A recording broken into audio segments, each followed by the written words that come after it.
मैं पूर्व राष्ट्रीय सचिव हूँ भारतीय युवा कांग्रेस का, पूर्व जिला पार्षद हूँ हिसार से।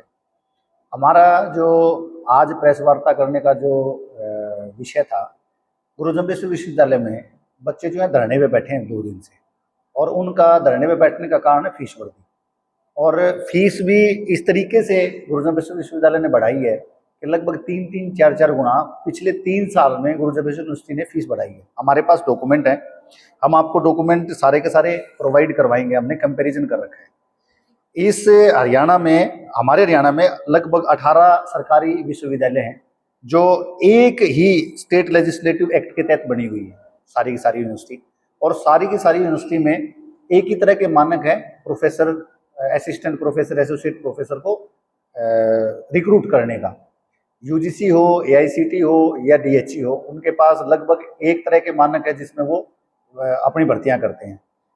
एक तरह की वो तनख्वाह देते हैं, लेकिन बच्चों से फीस अलग अलग तरह की ले रहे हैं। मैं आपको एग्जाम्पल के तौर पे बताता हूँ।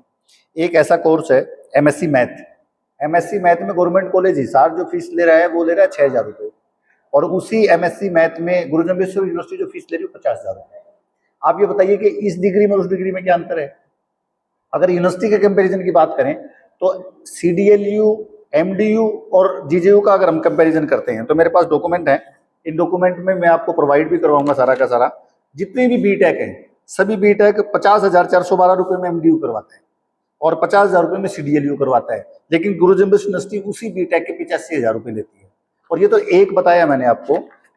पिछले साल इंटीग्रेटेड कोर्स लॉ स्टार्ट किया था जीजेयू ने 45,000 रुपये फर्स्ट ईयर की फीस थी पिछली बार।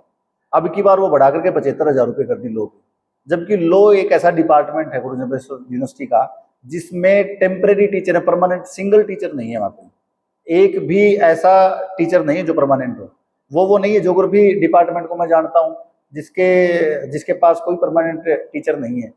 उसके अलावा जो फीस बढ़ी है उसकी वजह से, बढ़ी हुई फीस की वजह से, जो यहाँ के मेन जो डिपार्टमेंट होते थे यूनिवर्सिटी के, मैथमेटिक्स से एमएससी करवाते हैं, फिजिक्स से एमएससी करवाते हैं, केमिस्ट्री से एमएससी करवाते हैं, मास कम्युनिकेशन से एमएससी करवाते हैं, एमए इंग्लिश है, एमए हिंदी है, ये जितने कोर्स मैंने आपको गिनवाए हैं सभी कोर्सेज की 50% से सीट कम खाली पड़ी, 50% से ज़्यादा सीटें खाली पड़ी है। किस वजह से? उसका सबसे मेन कारण फीस है। उन्होंने इतनी फीस बढ़ा दी कि बच्चे धरने पे बैठ गए और बाकी जो मेन कोर्स इनके होते थे उनमें से लोगों ने एडमिशन लेना बंद कर दिया। तो हम ये चाहते हैं कि यूनिवर्सिटी ने जो ये इस तरीके का रवैया अपनाया है, इन्होंने पिछले 3 साल में 4 साल में जितनी फीस बढ़ाई है, ये अपनी फीस को वापस लें।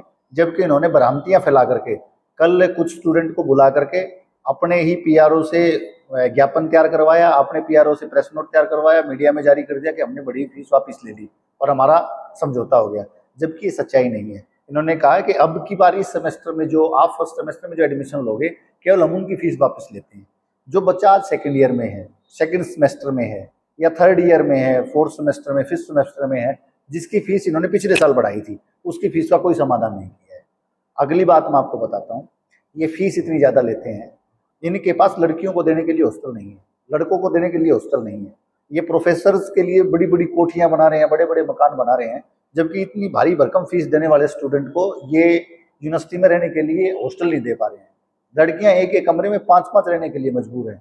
इनके पास ना रहने की हॉस्टल की सुविधा है, ना इनके पास पढ़ाने के लिए टीचर परमानेंट रिक्रूट कर रखे हैं। सारा का सारा मतलब अंधे खाते से चल रहा है और बच्चों को इतना प्रेशराइज किया जा रहा है, उनको प्रताड़ित किया जा रहा है।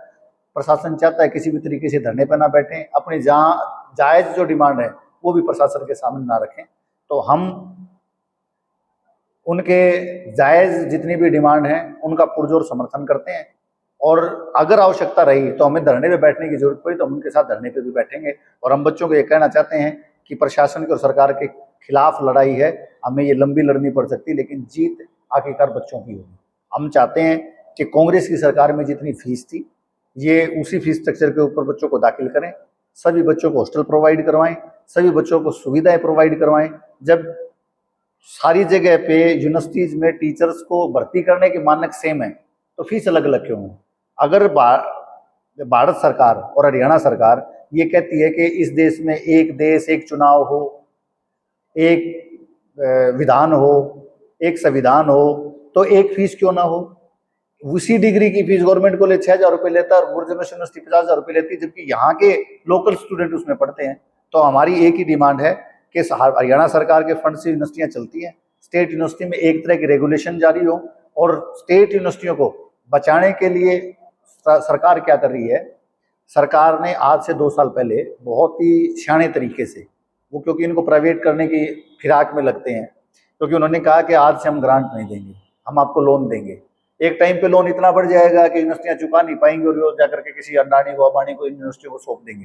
लेकिन हम चाहते हैं कि सरकार यूनिवर्सिटियों को प्रोटेक्ट करें, क्योंकि ये जो स्टेट यूनिवर्सिटी है इसमें गरीब का, आम का, साधारण किसान का, मजदूर का बेटा बेटी पढ़ते हैं, उनको वो प्रोटेक्ट करें, कम फीस में उनको पढ़ने के लिए सुविधाएं प्रदान करें, जिससे उनके लिए भी जीवन में अवसर खुलें, वो भी एक मुख्य धारा का जीवन जो है वो जी सकें।